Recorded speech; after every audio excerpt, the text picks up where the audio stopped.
Hi, everybody. My name is Sid Zioka. My name is Wamboi Kuria, and we welcome you to Tipito, USA, where we help you settle down in the USA quickly and painlessly. And this is for anyone relocating to the United States or somebody already in the United States and they're just trying to settle down and know where to start. So we help you hit the ground running. Karibuni sana.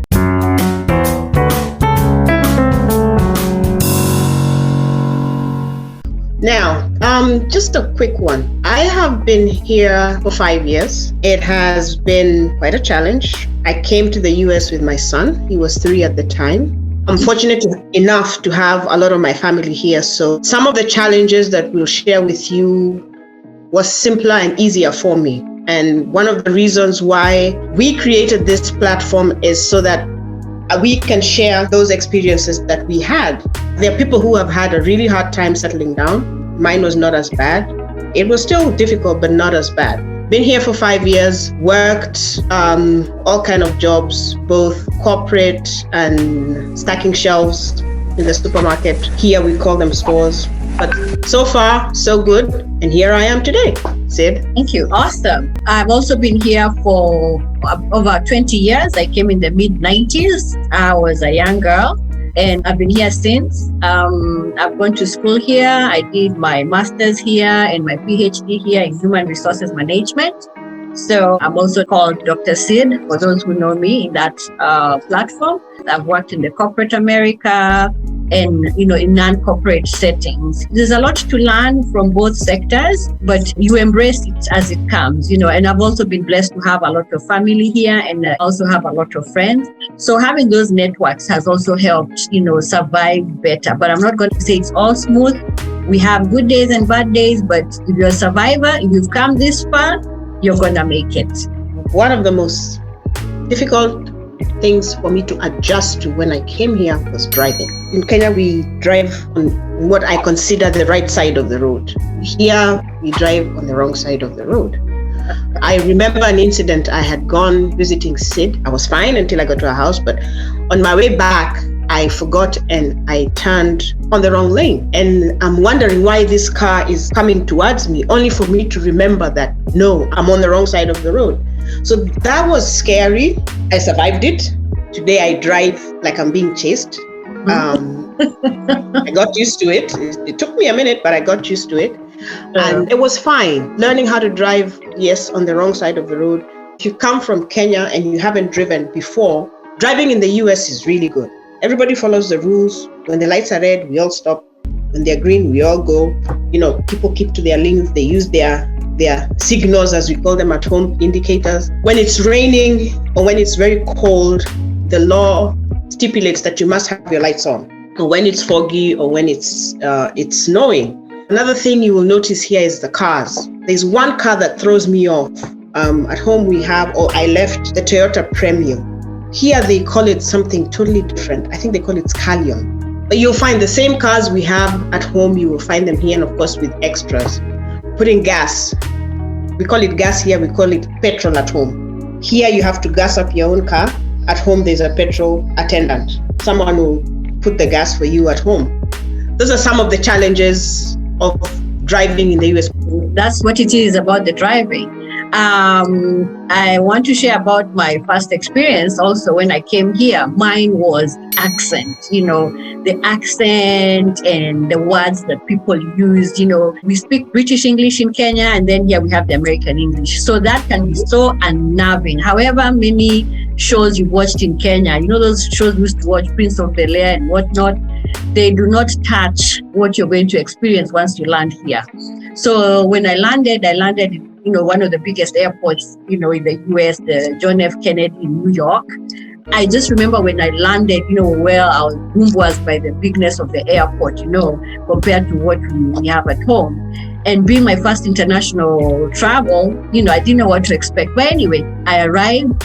I just remember being very thirsty for some reason. I was very thirsty. So when we came out from the airport and, we have to go down to the conveyor belt to get your luggage and whatnot, man, I just felt I needed to have some water. So I'm looking around like, where do I get water here? I couldn't see anything. So I remember seeing this guy, he was in an airport uniform saying, John F. Airport, so I called him, I went to him and I said, hi, please tell me where I can get some water. And he was like, huh? And I'm like, yeah, water. So I did like this. He's like, do you mean water? And so now to save face, I just said, yeah, water, So he said, well, you can either get it from the fountain or get it from the vending machine. Boy, oh boy, I'm like, fountain. Me, the only fountain I know is those ones where I know you see magic. So I'm like, what's going on in this Gachi fountain? They said, you can go to the vending machine. Imagine one boy.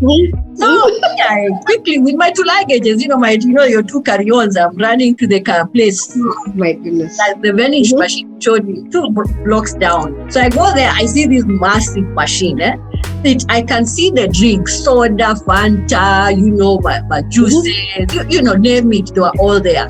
So I'm looking, I see the water, I see it there. And then it says there's like a place for coins and a place for dollars and like a place for credit cards. Now, me, I'd been given money, by your folks, they escort you, they give you money. So I had my $20 bills. I can't even tell you how to count them. I just knew there were $20 bills and I think $100. But now here it's telling me put coins or dollar or $1. I have weight or a credit card, Sina, So I'm there, I'm looking. And then I'm saying, if you want water, press B4. If you want juice, press B5. They have those labels. Me, I just want water. Now there are all these issues. So there's this mama looking at me like I think she wanted the same thing and she's wondering what's wrong with this chick. So I told her, well, you can go fast because I was like, what she buys, I see what she's doing, then I can do. Yeah. So I see her designing things. Man, my head is just reeling. I mean, it's something simple, but anyway, she got her water. So she told me, you're new here? I said, yeah. So she said, you want water? So she helped me. So now I have my 20. I'm like, how do I give her? She said, no, it's okay. It's okay. Welcome to America. Here's your water. So anyway, I took the water. I was excited, but at the same time, I was like, Yani, this is just step 1. Inaitwa chapwa bumbuazi, but I've never forgotten. I'm bitten, Shanghai in this big airport and then just water. But hey, take it home, one boy. You talked about money. I've been here 5 years to date. I still cannot figure out the coins because there's quarter, dime, nickel, and then the penny. I can't figure it out.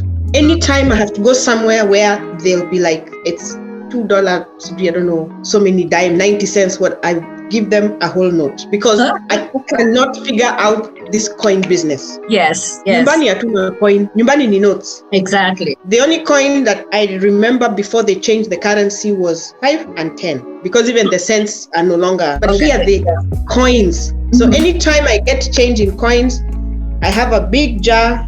I put them all in. Then at the end of the year, I go to the bank. And at the bank, sio ati ni mtu anasimama hapo anahesabu kamoja hapana. You pour them in this big thing and it counts it for you. Then you get your money. You want it deposited in your account or you want it in cash, whichever. So the money here can be very intimidating. We watch all these movies and they're talking about money, $10 bill, because the notes are 1, 5, 10, 20, 50, and 100. Most of the time, the notes you'll see is 1, 5, 10, and 20. Even $100 bill, $50. It's not often that you find them in circulation. Yeah. So money, the currency can be very intimidating. Yeah. And then there's a credit card. Everybody pays everything with card. You go with cash and they kind of look at you like, don't you have a card? Yeah. Yeah. Don't you have a debit card? Don't you have a credit card? There are places that don't even take cash anymore. Yeah. As we've come from, it has to be cash. Then here it's plastic. Yeah. It will throw you off. So that is something that you would need to kind of prepare yourself for. Yes. We're used to having, but here they want plastic. Even when you're paying for something that's just $2. They want plastic, Plastic from home, Visa, MasterCard, those are acceptable. Yeah, you bank with Barclays Bank, KCB, Stanchart, any of those. We have those cards, at least you can come and use them here. That's the beauty of it. Maybe a bit expensive because, of course, exactly, from Kenya shilling to dollar, but all you need to do is get authorization from your bank at home, authorizing you to be able to use it out of the exactly. Yeah. Or tell your bank. The same thing if you travel from here and you go outside the country for some time. Good to let the bank know you're traveling so that they don't think there's a fraudulent activity going on with your Card. The card, yes, the card, yeah. So that was the other thing about the accent. The R is always prolonged, hair, car, and then you also have words. The words that we use here are very different. So you may be confused because, like, I remember somebody telling me, bring that picture here. I'm like, picture? I'm not seeing any picture here. I mean, I'm just thinking, kumbe picture is a jag. Picture is called a jag. I was one time driving the car and with a lady, and then she tells me, blow the horn. I'm like, you're thinking blow the horn, eh? I'm like, what do you mean blow the horn? Somebody was crossing where they were supposed to cross, and like she blew the horn. And me, I'm looking at her. So she fingered my beep. The horn, pressed it, and she's like, what's wrong with you? We could have hit the lady, And I'm like, I didn't know what you're talking about, and that kind of explained to her about my background, and she laughed it out, but she was telling everybody when we went to work because we'd gone for lunch kidogo, and she's like, I was telling her to blow the horn, and she looking at me like, So there are all those wordings that will, automobile, car. There's one that takes time to get used to. Yes. Pants. Oh yes, pants. That you have pants at home. Yes. Yes. Yeah. Pant ni trousers. The trouser. Yeah. So you find someone say, talking about, and they call it pants. The A here sounds like an E. For some reason. Yes. So they'll talk about pants. Now, if you go and tell a Kenyan pants, my friend, unaweza pata. Yeah, I like your pants. You know how that comes. So Please, when you're coming here, come with the knowledge and the know that it's not yandani, it's your trousers. Exactly. There's the back is the boot, which is the trunk. The trunk, yes. Boot, right? The hood is the bonnet. The bonnet, yes. So some of those words will totally and completely throw you off. With time, get acclimated to those wordings, but just listen, pay attention. Sometimes also, if you want to be understood, don't get frustrated, because sometimes expect to hear, every time you say, where do I go for this? How do I get here? How do I buy this? Like you go to McDonald's, you're ordering the food and, you see maybe a nice saucy burger, bacon burger with juice, soda and fries. Again, fries are not cheapos, It's fries. So you can go there and you're hungry, you want to order. To be safe, my friend, to be safe. If you can't go and say, I want a double cheeseburger or triple cheeseburger, it may seem easy to say, but when you say there, the person there is there like, So look at it and just say, can I have a number 4A? You minimize the stress for yourself and that thing of now hasira. If it's for meals, just say you want the kids' meal. They know. But if you look at the numbers, they're really well numbered. Just say number 5, number 6, whatever you like. Simplify. Because food will throw you off. Food will throw you so off. It's unbelievable. There's one of the jobs that one of the clients comes and he says, can I have a hot ham and cheese? I'm like, So he realized clearly, I have no idea. And he says again, can I please have a hot ham and cheese? I'm like, Jesus. Do you realize Mimi? Yes. So then one of my co-workers was like, a hot ham and cheese? Yes. He was asking for a ham sandwich. Bas. But that is how they pronounce it. Now, I live in North Carolina, which is south. So their accent is very heavy. New York and the rest they're all different. And just like home, you'll know someone is from the coast, this one is from Kiambu, this one is from Nyeri, this one is from Kakamega, this one is from... Even here it's the same. There is those who've come from New York, those who come from Texas, from South Carolina. So they can tell the difference of who comes from where. So also depending on where you land, the accents can be not that difficult to adjust to. And then there are others that are really, really heavy. New York is not so bad. California also. But like where I am in North Carolina, it will take you a minute. It will. Exactly. Unless you meet somebody from New York who's now moved to North Carolina. But mwenyeji of North Carolina or like where I am in Georgia, Atlanta area, expect that. If you're a foreigner, if you want to be understood, talk slowly. The wanging will come along the way. You find you have to wang. So sometimes you may hear people wanging and you think it's Maringo. No. If you speak the Kawa way, no one understands you. Sometimes you kind of have to enhance your accent again so that people can hear you. The idea of myself and Sid putting this together was to make it as simple and as painless as possible for those who are coming, those who are already here and are facing challenges of any kind. Very true, very true. The heartache and sometimes the expenses you go through trying to guess your way, you don't need that. So we are here to help you transition quickly, effectively, and efficiently, and just know what you need. The first few things you need to settle, and then we'll continue working with you, along the way, depending on the needs that you have. So again, karibuni sana. Please remember to like, subscribe, or share our channel here below. I will also send your email and phone number if you want to reach out to us directly. We'll be more than happy to talk to you and see the way forward. Karibuni sana.